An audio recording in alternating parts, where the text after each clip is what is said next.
Hello students, कैसे हैं आप। आशा करता हूं आप सब लोग घर पर सुरक्षित और मंगलमय होंगे। स्टूडेंट्स, आज आपके लिए लेकर आए हैं बौद्ध कालीन कला से संबंधित। कल आपको जो है स्तंभ पढ़ाए थे। आज जो बौद्ध धर्म से संबंधित शिलालेख या अशोक कहें तो अशोक के जो प्रमुख शिलालेख थे उनके बारे में आज हम चर्चा करेंगे। और कुछ जो स्तंभ लेख कल रह गए थे उनके बारे में भी चर्चा करेंगे। तो शुरू करते हैं। जिन बच्चों ने चैनल सब्सक्राइब नहीं किया वो चैनल सब्सक्राइब कर लेंगे। यहाँ पर ये जितने भी पॉइंट हैं ये सारे के सारे अति महत्वपूर्ण हैं और कंपटीशन में आए दिन पूछे जाते रहे हैं। किसी न किसी तरह से ये क्वेश्चन जो है आते रहते हैं, चाहे वो टीजीटी का एग्ज़ाम हो, पीजीटी का एग्ज़ाम हो, या जीके से रिलेटेड एग्ज़ाम हो, या हिस्ट्री से रिलेटेड एग्ज़ाम हो। तो ये सारे ही पॉइंट इम्पोर्टेंट हैं, महत्वपूर्ण हैं। इनका आप अवलोकन करें, इनको एक नोटिस बनाएं। पहला है, उपगुप्त नामक बौद्ध भिक्षु ने अशोक को बौद्ध धर्म की शिक्षा दी। ये प्रश्न आ चुका है कि अशोक ने किस से बौद्ध धर्म की शिक्षा ली। तो उपगुप्त नामक बौद्ध भिक्षु से, या उपगुप्त बौद्ध भिक्षु द्वारा किसको शिक्षा दी गई, बौद्ध की शिक्षा दी गई, अशोक को। तो इस तरह से ये प्रश्न जो है घुमा फिरा के पूछ लिया जाता है। अगला देखते हैं, अशोक ने आजीविकों को रहने हेतु बराबर की पहाड़ियों में 4 गुफाओं का निर्माण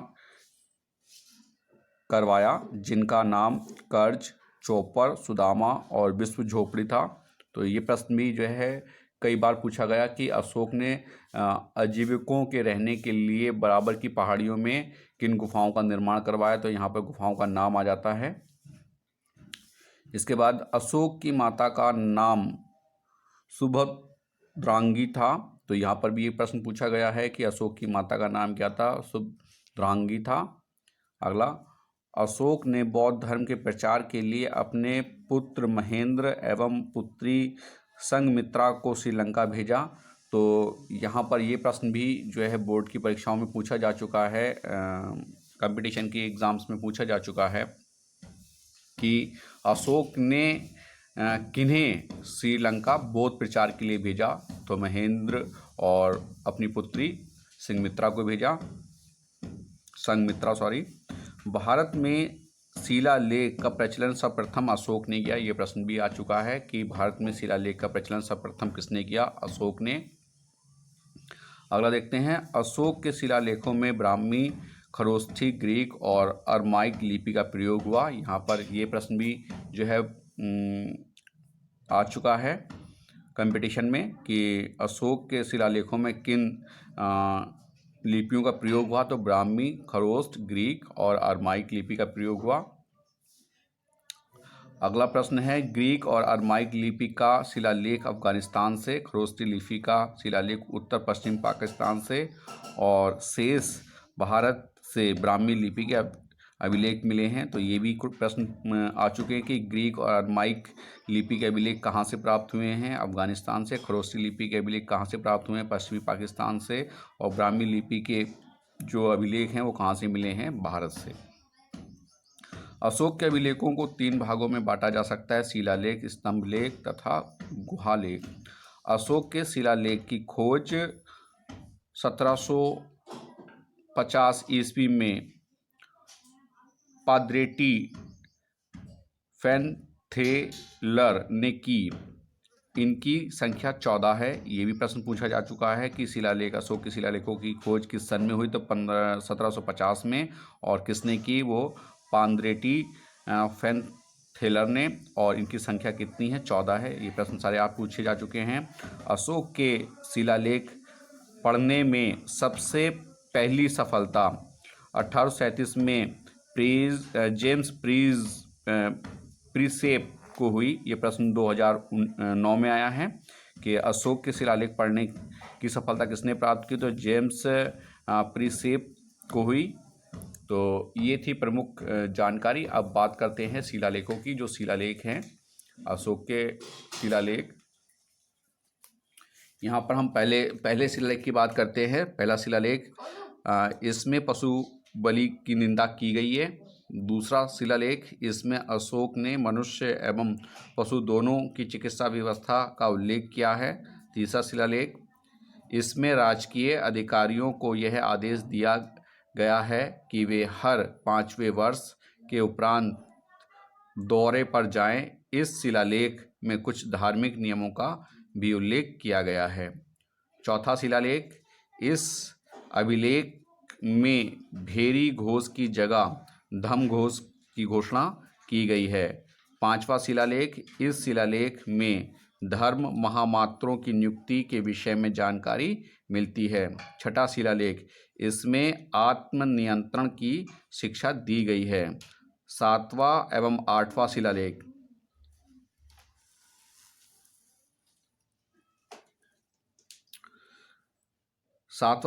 शिलालेख, इसमें अशोक की तीर्थ यात्राओं का उल्लेख किया गया है।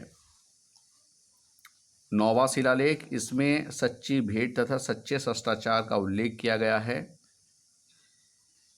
10वां शिलालेख, इसमें अशोक ने आदेश दिया है कि राजा तथा उच्च अधिकारी हमेशा प्रजा के हित में सोचें। 11वां शिलालेख, इसमें धम की व्यवस्था की गई है। 12वां शिलालेख, इसमें स्त्री महामात्रों की नियुक्ति एवं सभी प्रकार के विचारों के सम्मान की बात कही गई है।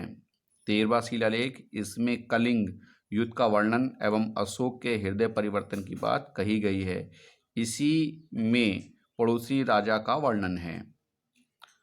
14वां शिलालेख, अशोक ने जनता को धार्मिक जीवन बिताने के लिए प्रेरित किया है। तो यहाँ पर हम देखते हैं कि हमारे पास जो 14 शिलालेख हैं, जिसकी खोज पाद्रे टी फैंथलर ने 1750 में की थी। वो 14 के 14 शिलालेख ये हैं।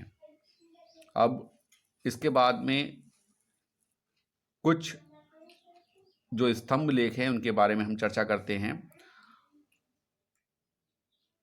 अशोक के स्तंभ लेखों की संख्या 7 है, जो प्रमुख हैं, जो केवल ब्राह्मी लिपि में लिखी गई है। यह 6 अलग अलग स्थानों से प्राप्त हुए हैं। पहला, प्रयाग स्तंभ लेख, यह पहले कौशाम्बी में स्थित था।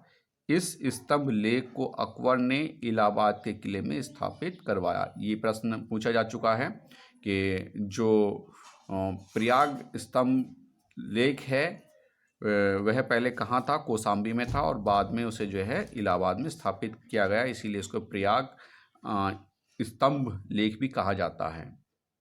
अगला, दिल्ली टोपरा, यह स्तंभ लेख फिरोज शाह तुगलक के द्वारा टोपरा से दिल्ली लाया गया। पहले ये टोपरा में स्थित था, फिर बाद में से दिल्ली लाया गया। इससे भी प्रश्न पूछा जा चुका है कि कौन सा शिलालेख फिरोज शाह तुगलक ने दिल्ली में स्थापित किया? तो टोपरा का। या फिर ये भी पूछा गया है कि टोपरा से दिल्ली जो स्तंभ लेख स्थापित किया गया वह किसके द्वारा किया गया? तो फिरोज शाह तुगलक के द्वारा किया गया।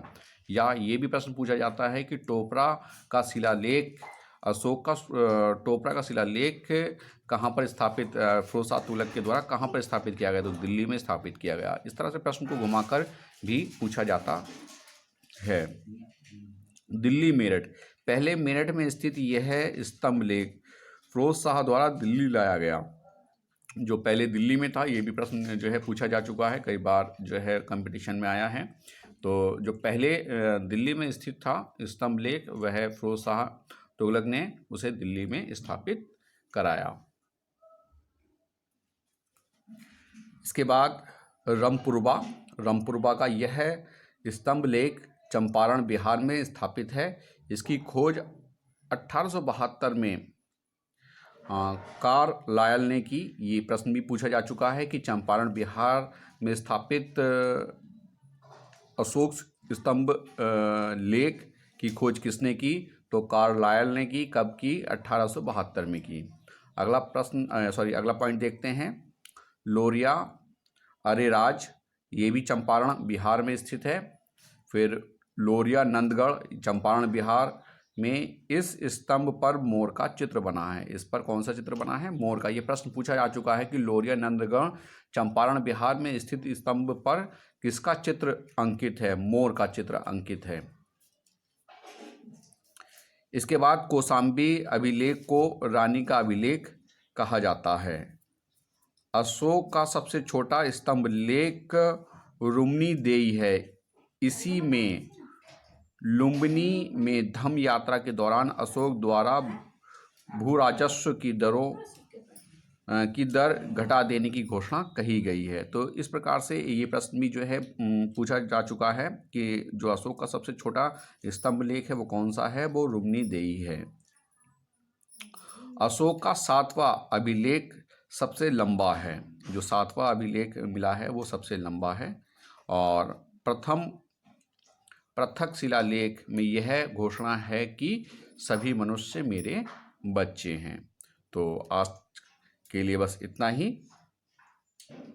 आशा करता हूं कि ये सारे पॉइंट आपके समझ आए होंगे और सारे के सारे अति महत्वपूर्ण हैं और कंपटीशंस में कई बार TGT drawing, PGT drawing, history और जीके में ये प्रश्न कई बार पूछे गए हैं। तो मिलते हैं आपसे नेक्स्ट वीडियो में। जब तक के लिए have a nice day. Channel को सब्सक्राइब करना ना भूलें।